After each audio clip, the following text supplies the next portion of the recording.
Welcome to Storytime with Pete, the only financial podcast that'll tell you kale isn't a personality trait and copays are the price of admission to staying alive. I'm Pete the Planner, and today we're going to talk about one of the most awkward, inconvenient truths in personal finance.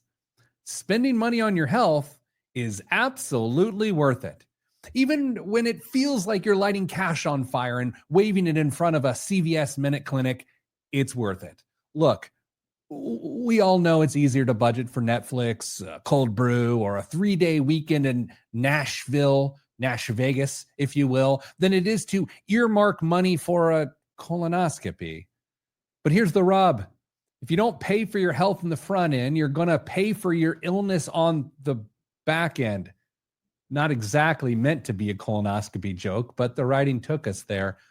And the spoiler alert, back-end health costs don't come with cashback rewards. Let's be honest. Most people don't want to think about this. I generally don't, especially when you're relatively young, which I'm not, relatively mobile, which I am, and relatively fine. Depends on the eye of the beholder there. You feel like that $70 physical therapy copay could be better spent on concert tickets or a new pair of Hokas for the 10K you're not going to train for. But here's the reality. Ignoring small problems because they're expensive is a great way to incubate bigger, scary, and more expensive problems later on. Let's live in the awkwardness a little bit here. First, health spending doesn't feel like winning. No one posts a selfie from the dermatologist appointment with the caption, "Best money I ever spent."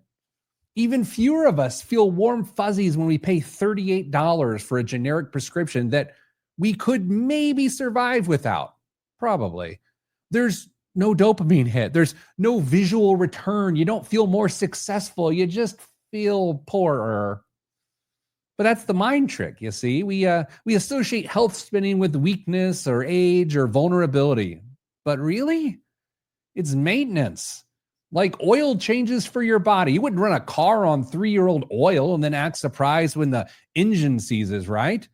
Well, I've got news for you. Your joints, heart, and weird mole are also on a schedule. Second, investing in your health often feels like a gamble. You spend $150 on supplements, $200 on physical therapy, $900 on a specialist visit, and you still feel crummy. And that's demoralizing. But here's the thing, health is cumulative. You don't always see instant results, but you do see compound interest, only instead of dollars, it's years added to your life or functionality added to your aging knees. And lastly, let's not ignore the weird resentment we feel. Because spending money on health doesn't just feel boring, it feels unfair. Especially in America, where getting sick can bankrupt you faster than a Vegas weekend. We treat healthcare like a luxury instead of a necessity. So yeah, it is frustrating. When you're doing everything right and your HSA balance is lower than your self-esteem after eating hospital cafeteria food. But here's where I land. Taking care of yourself is never wasted money. You just have to reframe the value. You're not just paying for the doctor's visit. You're paying for the chance to catch something early. You're not just paying for the gym membership. You're buying the energy to play with your kids without sounding like a pug climbing stairs. You're not just paying for organic greens. You're buying fewer afternoons in waiting rooms filled with magazines from 2016. So yes, spending money to maintain your health is awkward. It is frustrating. It's often invisible, but it's also brave. It's responsible, and it's deeply, deeply smart. And no, this doesn't mean throwing money at every biohacking influencer who sells magnesium and vague promises. It means routine checkups, movement, sleep, food that didn't come in a foil wrapper. And sometimes it means swallowing your pride and your deductible and going to the dang doctor. All right, that's it for me today. Story time with Pete is over. If no one's told you this lately, let me be the first. You're not a sucker for investing in your health. You're just someone who wants to live well and for longer.